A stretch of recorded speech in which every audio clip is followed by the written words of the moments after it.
জয় Hind. 7 news নেটওয়ার্কে আপনাদের সকলকে স্বাগত।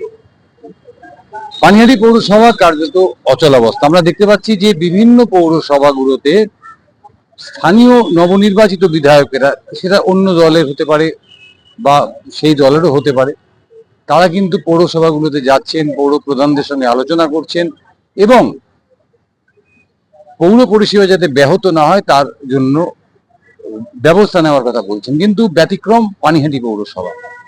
পানিহাটি পৌরসভার পৌর প্রধানের অভিযোগ, পানিহাটি যে তার ওয়ার্ড অর্থাৎ 17 নম্বর ওয়ার্ডের পার্টি অফিস, তৃণমূল কংগ্রেস যে পার্টি অফিস ছিল সেই পার্টি অফিস বিজেপি দখল করে নিয়েছে এবং একই সাথে তার অভিযোগ যে তার যে ওয়ার্ড অফিস অর্থাৎ কমিউনিটি হল সেটাও নাকি দখল করে নেওয়া হয়েছে।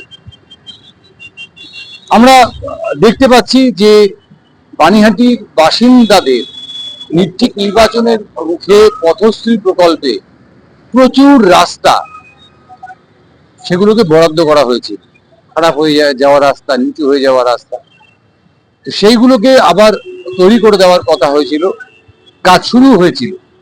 কিন্তু পৌর সভায় কোনো পৌর প্রধান এবং অন্যান্য যারা পৌর পরিষদ বা উপপৌর প্রধান তাদের অনুপস্থিতির জন্য সেই সমস্ত কাজ কিন্তু বন্ধ হয়ে রয়েছে। আমরা এই সবটাই আপনাদের দেখালাম। এবারে আমরা সরাসরি কথা বলবো যে দলের বিরুদ্ধে পৌর প্রধান অভিযোগ করছেন যে তাকে তার পার্টি অফিসে ঢুকতে দেওয়া হচ্ছে না, তার ওয়ার্ড অফিস অর্থাৎ কমিউনিটি হল 17 নম্বর ওয়ার্ডের কমিউনিটি হলে ঢুকতে দেওয়া হচ্ছে না, সেই দলের পানিহাটির দায়িত্বপ্রাপ্ত জয় সাহার সঙ্গে শুনবো জয় সাহা কি বলে। সরাসরি চলে যাব জয় সাহার কাছে।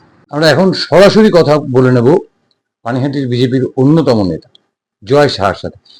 যারা একটা কথা বলছি যে পৌর প্রধান, পানিহাটির পৌর প্রধান সোমনাথ দে, তিনি সরাসরি অভিযোগ করছেন যে যেহেতু 17 নম্বর ওয়ার্ডে তার ওয়ার্ড অফিস বলবো না, ওটা কমিউনিটি হল, এবং তার পার্টি অফিস দখল করে নেওয়া হয়েছে, তিনি ওয়ার্ডে কাউন্সিলর হিসেবে কাজ করতে পারছেন না, সেই কারণে তিনি পৌরসভায় আসতে পারছেন না।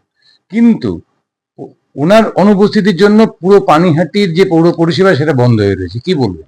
দেখুন, প্রথমেই আমি বলে নিই, আমি কোনো অন্যতম নেতা নই। আমি বিজেপির সাধারণ একজন কার্যকর্তা, যে সামনে থেকে লড়াই করাটা চয়েস করে নেয় তার রাজনীতির পথ হিসেবে। তৃণমূল কংগ্রেস নামক যে কিটটা এই পশ্চিমবঙ্গের রয়েছে, তাদের সাথে আমি বিরোধী থাকা অবস্থাতেই সবসময় সামনে থেকে লড়াই করার চেষ্টা করেছি। আর কমিউনিটি হল কোনো কাউন্সিলরের হতে পারে না, কমিউনিটি হল কোনো পৌরসভার অফিসও নয়। কমিউনিটি হলটা হলো পাড়ার সাধারণ মানুষের। তো সেই জায়গাটায় উনি ঢুকতে পারছে না, তার কারণ সেই এলাকায় উনি কাউন্সিলর ছিলেন, 17 নম্বর ওয়ার্ড। সেই এলাকায় উনি একটা জায়গা কমিউনিটি হলকে দখল করে নিজের অফিস বানিয়ে রেখেছিলেন। সাধারণ মানুষ ওনাকে আর ঢুকতে দিচ্ছে না, পাড়ার লোক ওনাকে ঢুকতে দিচ্ছে না, বহু লোকের সাথে প্রতারণা করেছে, বহু পয়সা এদিক ওদিক করেছে। তাই এখন উনি ভয়ে বাড়ি থেকে রাস্তায় বেরোতে দুবার ভাবছেন। সেই দোষটাই চাপানোর চেষ্টা করছে বিজেপির ওপরে। তার কারণ মানুষ বিজেপিকে দুহাত তুলে আশীর্বাদ দিয়ে ম্যাক্সিমাম সংখ্যক মানুষ বিজেপির সমর্থনে ভোটটা করেছে। সারা বাংলায় যে নির্বাচনটা হয়েছে সেই নির্বাচনটা কিন্তু কিছুটা অংশ হলেও অভয়ার উপরে বেস করেছিল, যেহেতু অভয়ার মা রত্না দেবনাথ আমাদের পানিহাটি থেকে নির্বাচিত হয়েছেন, ভোটে নির্বাচন করেছেন, কিন্তু 294টা সিটেই কিন্তু সেটার একটা প্রভাব ছিল। তো সেই জায়গায় দাঁড়িয়ে এই আরজিকর কেসের একজন অভিযুক্ত কিন্তু সোমনাথ দে নিজেও। তো যেই জনরোষটার সম্মুখীন ওনাকে হতে হবে বাড়ি থেকে বেরিয়ে, যখন উনি স্বাভাবিক জীবনযাপন বা এই তৃণমূল কংগ্রেস দলটা আবার করার চেষ্টা করবেন, সেটার ভয়তেই উনি বাড়ি থেকে বেরাচ্ছেন না। ওনাকে বাড়ি থেকে বেরোতে কি কেউ বারণ করেছে? ওনার বাড়িতে কিছু হয়েছে? ওনাকে কেউ হুমকি দিয়েছে? কিছু এভিডেন্স থাকলে সেই এভিডেন্স গুলো সামনে নিয়ে আসুক। উনি ডিএম এর কাছে চিঠি লিখছে, ওনার এই নিয়ে নিয়েছে, ওনার ওই নিয়ে নিয়েছে। আরে কে কি নিয়েছে ওনার থেকে? কে হুমকি দিয়েছে ওনাকে? একটা কিছু এভিডেন্সের উপরে ভিত্তি করে করুক না। যার বুদ্ধিতে উনি এগুলো করছে তারও দিক সময় ঘনিয়ে আসছে। কিন্তু এর ফলে পানিহাটির সাধারণ মানুষ সাংঘাতিক অসুবিধার মধ্যে পড়েছে। যেমন পথশ্রী প্রকল্প, রাস্তাঘাটগুলো শুরু হয়েছিল, সেগুলো আধা খাজরা ভাবে বন্ধ হয়ে রয়েছে। এবং যার ফলে সাধারণ মানুষ একটা সাংঘাতিক অসুবিধার মধ্যে পড়েছে। সাধারণ মানুষের ভোটে নির্বাচিত হয়ে তো আমরা সরকারটা গঠন করেছি। তো সাধারণ মানুষের অভাব অভিযোগ যা প্রতিদিনের নিত্য সমস্যা রয়েছে সেগুলো আমাদেরই মেটাতে হবে। তো সেটার একটা সুরাহা মানে দেখা হচ্ছে যে কিভাবে এই বন্ধ কাজগুলোকে আবার চালু করা যায়, কিভাবে রাস্তাঘাট জঞ্জাল মুক্ত রাখা যায় বা মানুষের পরিষেবা যেন বিঘ্ন না হয়, সেটার রাস্তা ঠিক খুঁজে বার করে মানুষকে পরিষেবা দেওয়া হবে। পৌরসভাতে নিয়মিত মানুষজন যাচ্ছেন এবং তারা হতাশ হয়ে ফিরে যাচ্ছেন, তাদের কাজকর্মগুলো হচ্ছে না। দেখুন, এই তো সদ্য সরকারটা পরিবর্তন হলো, 10 দিন হয়েছে সবে। 2-4 দিনের মধ্যে আশা করি সবকিছু স্মুথ হয়ে যাবে। এক মানে বিধানসভায় যদি আমরা দেখি যে আমাদের মুখ্যমন্ত্রী একের পর এক যে ঘোষণাগুলো করছে সবকটাই জনদরদি ঘোষণা। তো মানুষকে একটু ওয়েট করতে হবে। 34 বছর, তারপরে 15 বছর এই লুটরাজ চলেছে।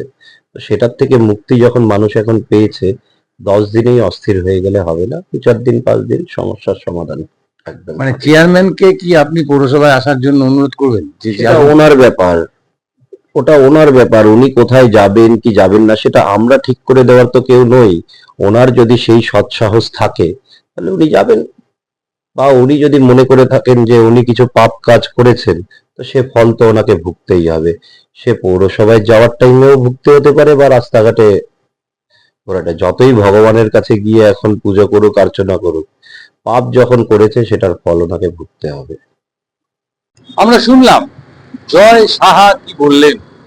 তিনি বললেন যে ভারতীয় জনতা পার্টি কোথাও কখনো মাননীয় পৌরপ্রধানকে তার কাজে আসতে বাধা দেননি, না করেননি বা কোনো রকম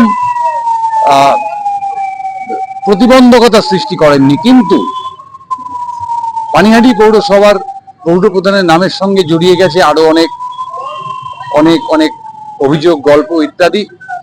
তো সেগুলোর জন্য যদি পৌরপ্রধান পৌরসভায় না আসতে চান, তার দায়িত্ব কিন্তু তারা নেবেন না। কিন্তু তার সাথে সাথে এটাও জানালেন যে বন্ধ হয়ে থাকা কাজ, পৌর পরিষেবা যাতে দ্রুত সমাধান হয় সে বিষয়ে তারা উদ্যোগী হয়েছেন এবং আগামী 2 মাসের মধ্যে পানিহাটি পৌরাঞ্চলের যে সমস্ত কাজ বন্ধ হয়ে রয়েছে, যে সমস্ত পরিষেবা বন্ধ হয়ে রয়েছে, সেই সমস্ত আবার চালু হয়ে যাবে।